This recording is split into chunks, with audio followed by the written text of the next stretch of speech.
welcome to another edition of Spotlight On. I'm Brendan Lowe with the Camden City School District. For this episode, we're joined by Alesha Figueroa, a graduate of Woodrow Wilson High School and a current student at Rutgers Camden. Alesha, thanks very much for joining us today. No problem.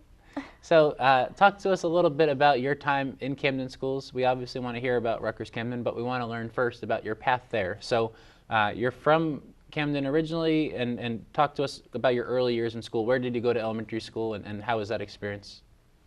I attended the Dudley Elementary School when it was right there off of Federal Street. It was the old building.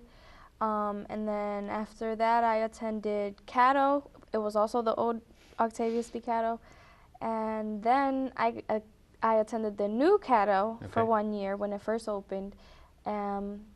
I then went on to East Camden Middle School and graduated from there, and then on to Woodrow Wilson, graduated from there. Got it. Now I'm in Rutgers Camden. Great, great. And tell us what kind of a student you were.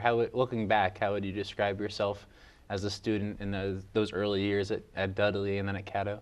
I was an average student. I didn't really do great. I didn't do horrible. Grade-wise, I was like a C average student. I didn't really start excelling until high school. Even in kindergarten, my teacher requested that I get, that I repeat the year, but my grandma was not having that, or my mother. So, yeah, so I was like not that great in school. I think it was like once I started getting more confident in myself, I started doing better. Yeah. Like in Wilson, I did really good. I graduated top of my class. Not all the way to the top, but number 5. Number 5 is pretty high to the top, pretty close to the top. There. So a lot of students struggle across the whole country in middle school. It's a really awkward time for students. Was that the time when you didn't have as much confidence as that you did later at Wilson, or what happened before things got better and you ended up graduating so high? In East Camden Middle School, I guess I was going through that phase where I was like finding myself, didn't know like whether I was like the smart kid or like the crazy kid. I mean, if you ask most of my teachers, they're gonna tell you, oh, Alesha was a mess. Alesha was like, I never did like fail. I always, maintained like C's and B's, occasionally an A. Behavior-wise, I wasn't on the best side, but it was just because I was so you could say hyper. I just had so much energy at that time, and I just, I had to talk, laugh, move around. Plus, I was always like in the house, so when I came to school, that was the only like freedom I really had. So I just let it all out there. And but then during high school, like I started realizing that, I wanted to have a successful life for me, for my grandmother, and I was like, well, I got to get it together, and I got it together. Can you tell us, if you're comfortable, a little bit more about how you came to that realization? And a lot of people either don't come to it at all, or they come to it later in life, or they don't do as well once they have that realization. So can you, was it a person who had a big effect on you? Was it, this epiphany that you had? What was it that helped you get to that realization? Well, honestly, I got in some trouble. Okay. And that kind of scared me straight. I think that seeing the other side of the justice system has kind of pushed me towards being involved in the justice system, because I'm trying now to, I'm thinking of becoming a lawyer, and I kind of want to be more in the justice system just because I see that it can help. It has its positive and its negatives, and it can help, because it did scare me straight. I knew that wasn't what I wanted. Also, like seeing my father, how, he's been incarcerated so many years, and he's not having a good time there, and I just don't want that for myself, and it's just not the route that I want to take. And that was kind of when I really straightened up, and I was like, you know what, I'm only going to be a loser if I don't do good in school. And I see people around me. I had friends, and my group of friends weren't that great, but they were great people, but they were making bad decisions, which was affecting their lives negatively, and I didn't want that effect on mine. So once I got in that little trouble I got in, I straightened up, I fixed myself up, and now I'm doing better. So do you think, you said that you were getting some C's and not so great grades back in middle school, and then obviously eventually in high school you ended up doing very well, graduated 5th in your class. Was it an issue or a question of like how much you were applying yourself? Like do you think you could have been an A student all along, but you weren't necessarily trying as hard, or because you're still the same Alesha that was the A student or the C student. Now you're in college and doing well. So so you get scared straight and then you start studying more, or you change your friends, or you get more involved, or what take us through what happened? So it was kind of all that. I started to apply myself way more, because it's not even just about studying. It's just if you pay attention. I mean, I've always been like, my grandmom calls me in Spanish lista, and that's a kind of a way to say slick. Like I know how to pay attention to the right things. I have good memory, and then I just applied myself more, and I didn't realize how easy it was once you just apply yourself. Yeah. And then, I mean, I still hang out with the same people because, like, they're the people that were there for me. Even if I'm doing bad, it's not like I hang with people that are gonna like force me into bad. But I try to hang with people that are gonna push me up no matter what their situation is. And some of the friends, some friends I had to let go, but some friends I did keep, and they did kind of push me up, and they're like, oh, you can't be like us. I mean, you got to do this. And sometimes it's a little pressure because they're like, you got to be the one to prove, to everyone out there that Camden's not the bad place. And it's pressure. Sometimes it's too much, but I can handle it. And it was really a little bit of all that. I I modified my group of friends. I applied myself more. I got myself very involved in school, and I think that's the thing I miss the most about Woodrow Wilson. How I was I was involved in everything. I got to be a part of everything, and those kind of things just helped me go in a positive direction. Take us through some of the things that you were involved in. So, I was class president, student council president, school representative, yearbook editor. I was a part of the honor society.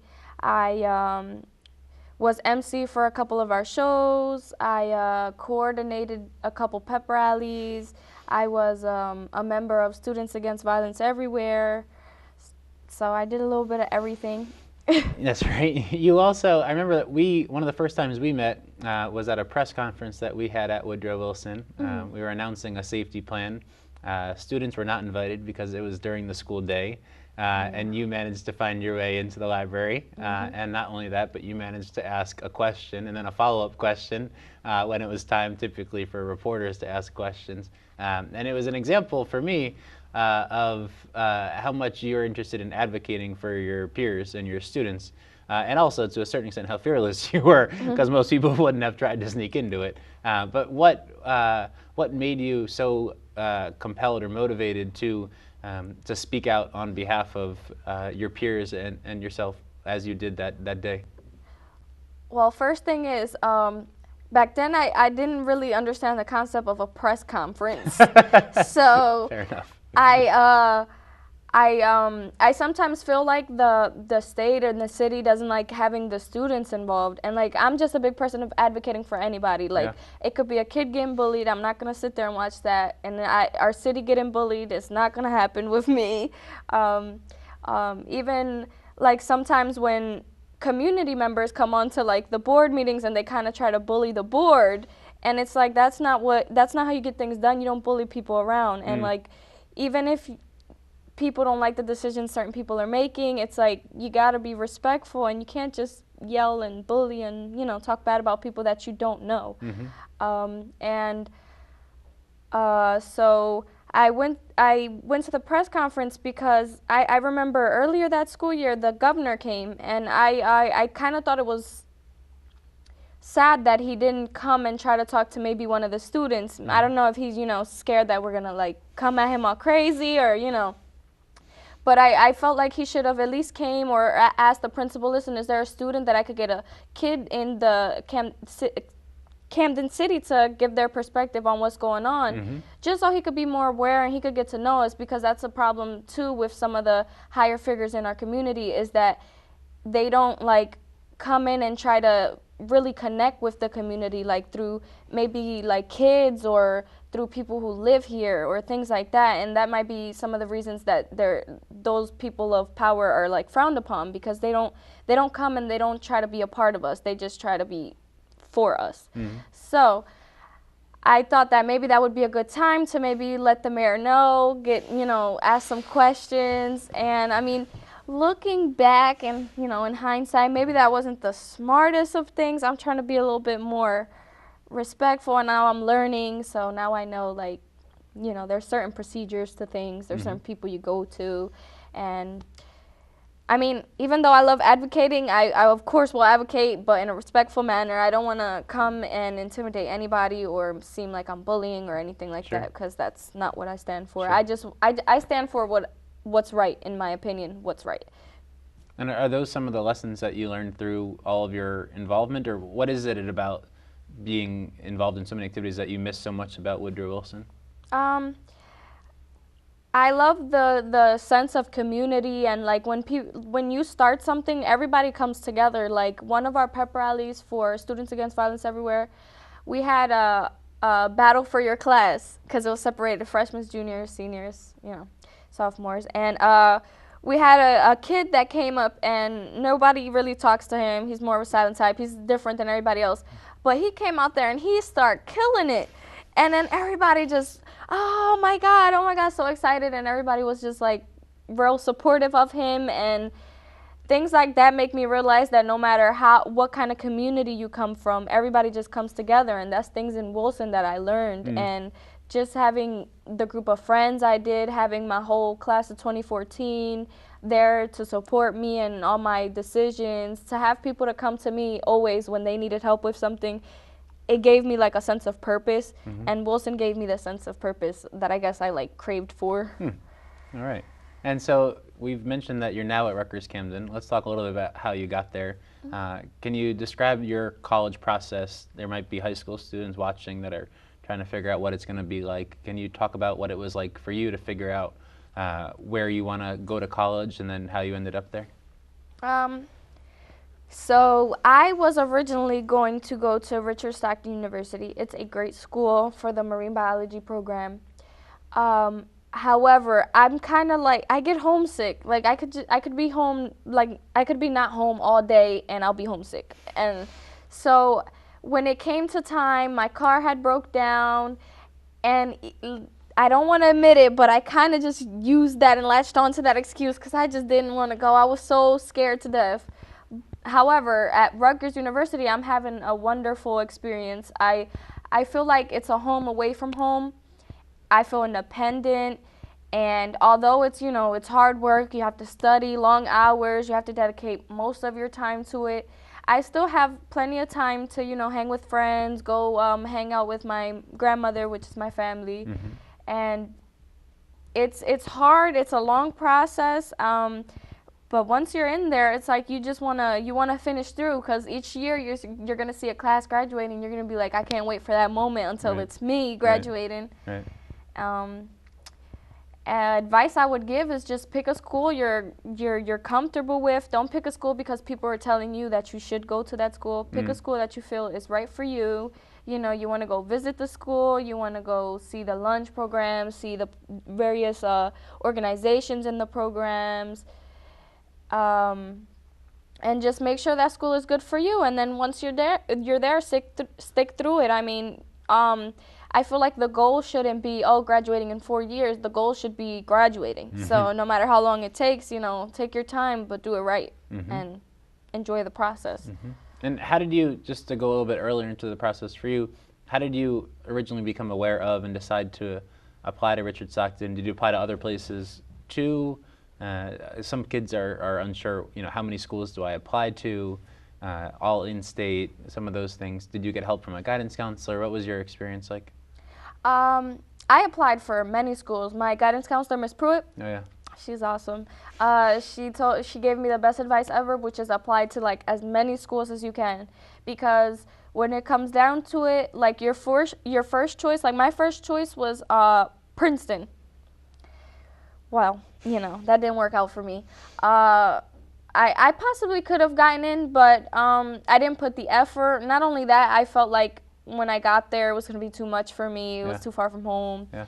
Things like that. So I applied for every school possible. I got accepted to out of state, in state, a lot of schools. I got accepted to like 10 colleges. But you just got to apply to all of them. You got to make sure you send them all the information they ask for as soon as they need it. Apply to scholarships. That is the most important thing that I have learned, is apply to scholarships, because thanks to my scholarships, I've already done a year and I don't owe no money. And I've gotten more money back than I owe. So now I can use that money for different years, just in case, you know, my scholarships don't continue covering.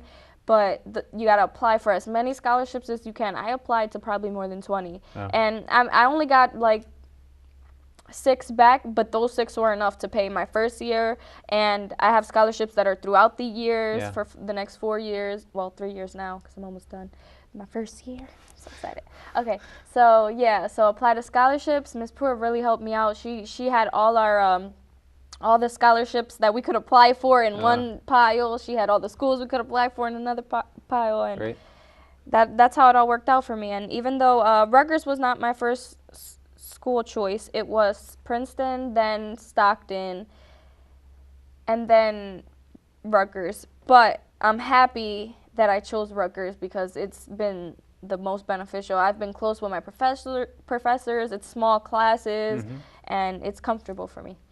And do you live on campus? Yes. And can you tell us what that experience has been like? It's the best. You get to be on your own. You get a new sense of independence. Now I didn't even want to go back home for the summer. I just want to stay over there, because you get to, like, even though there's things that come with it, like laundry, and you got to clean your own room, you got to help out with the bathroom, with the living room, it doesn't matter, because you feel like you're on your own. You don't, you know, I love my grandmother, but you don't have the nagging. The nagging isn't there. Right. Well, kind of. The nagging is kind of not there, but you feel independent, and you finally feel like you're becoming an adult. So I'm enjoying the on-campus. Okay. And let's talk a little bit about the academic side. You began at Rutgers Camden, and how did you find the classes, both the number of classes, how hard the classes were, the workload, compared to, you know, what you had been used to in high school?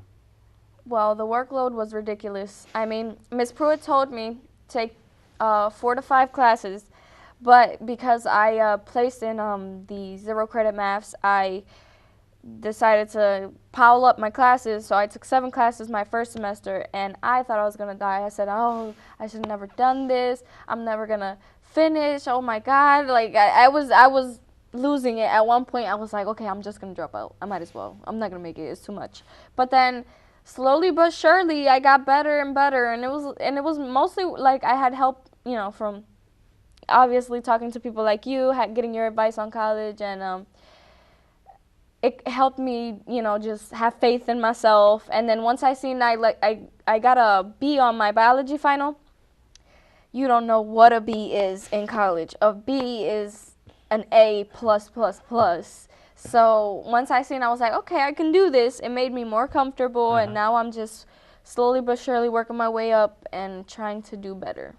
How did you, so congratulations for doing better, first of all.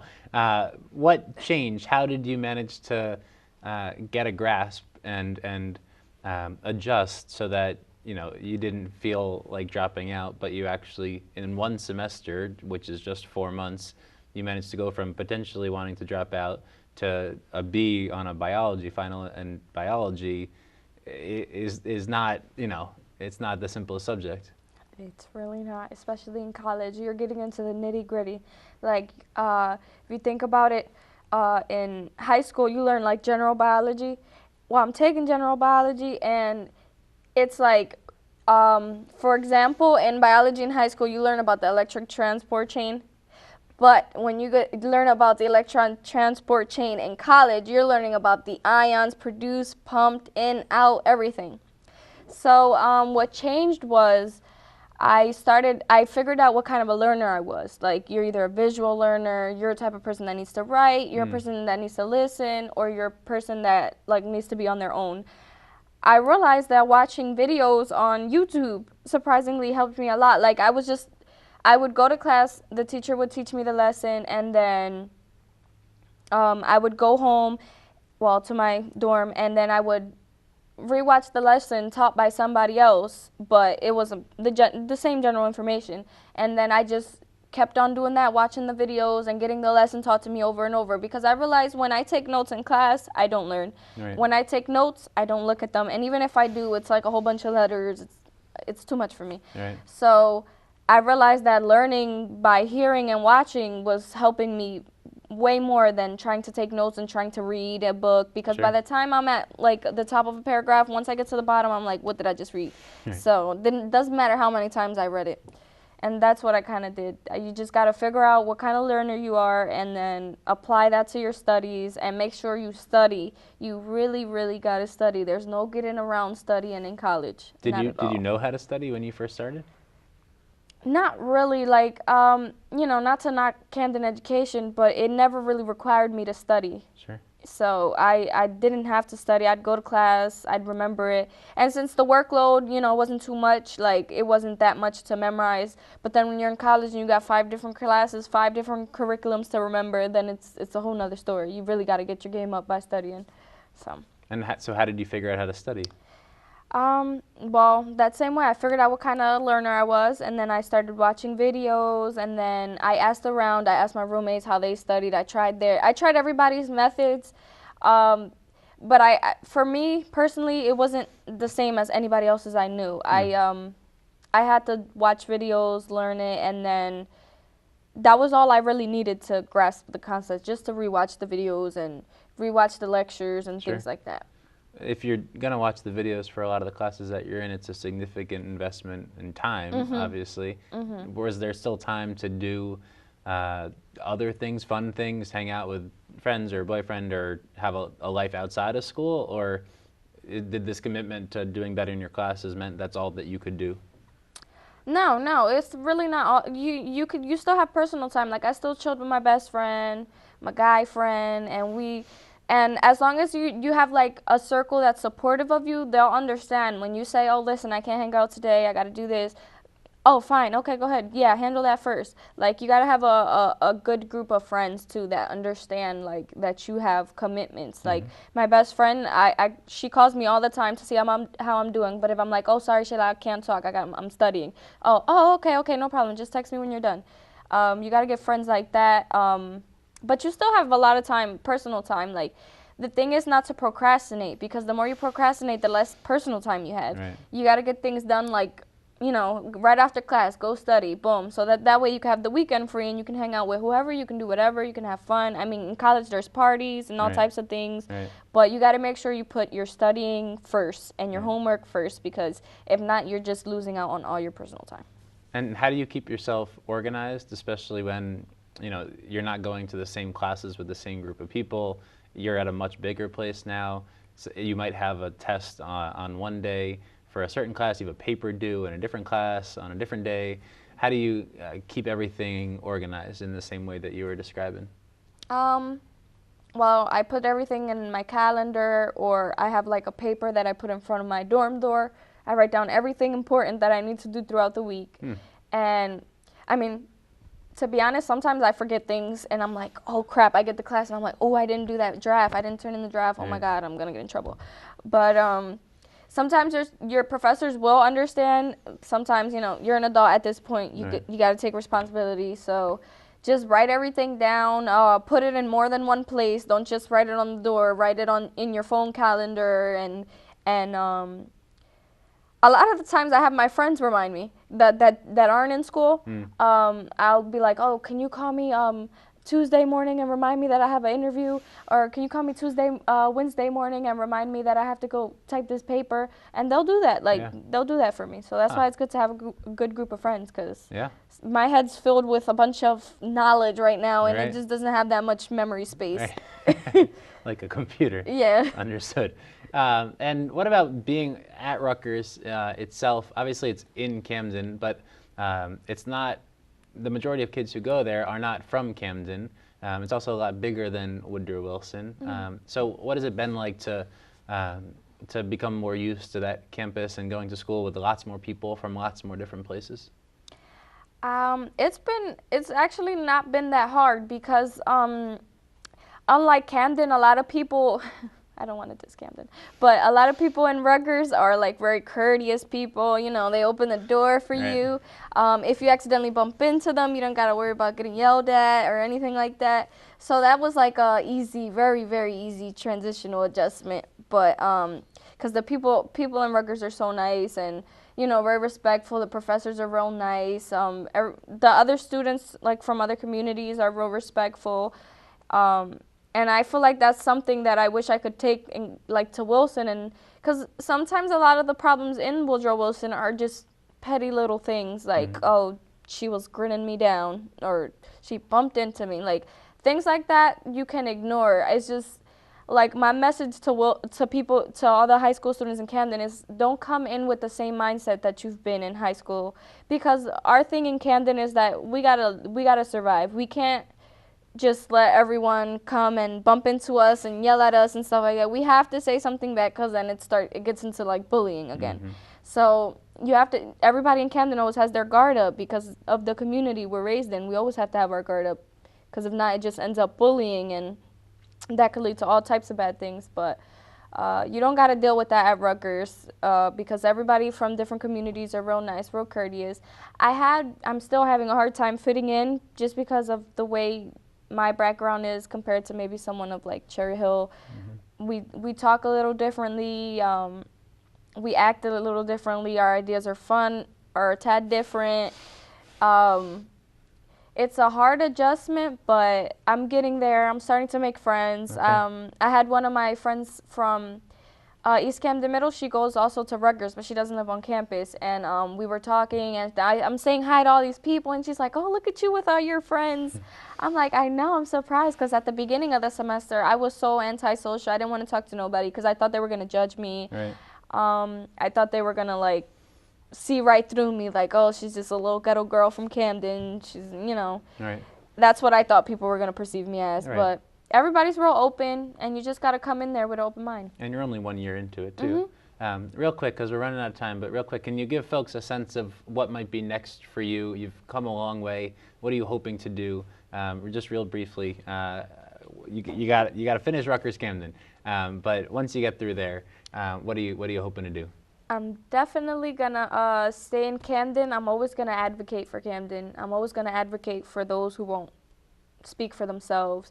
I'm hoping that I can work with the justice system in Camden, because I don't always agree with the justice system, but it's there for a reason. And if we have people who are in there trying to, you know, make everything right for Camden, and people who care about Camden, because I feel like that's what we mostly need. We need people on the Board of Education that care, people in the government that care, and people in the justice system that care about the people in Camden. Not just about money, not just about, you know, making a name for ourselves. We're gonna, I want to help the city prosper furthermore after I graduate.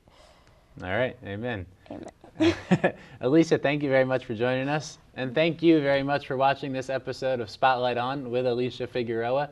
If you have another guest that you'd like to see on a future episode of the program, you can email us at communications@camden.k12.nj.us. You can also like us on Facebook and follow us on Twitter. And watch us, as always, on YouTube. For now, I'm Brendan Lowe. Thanks very much for watching, and have a good day.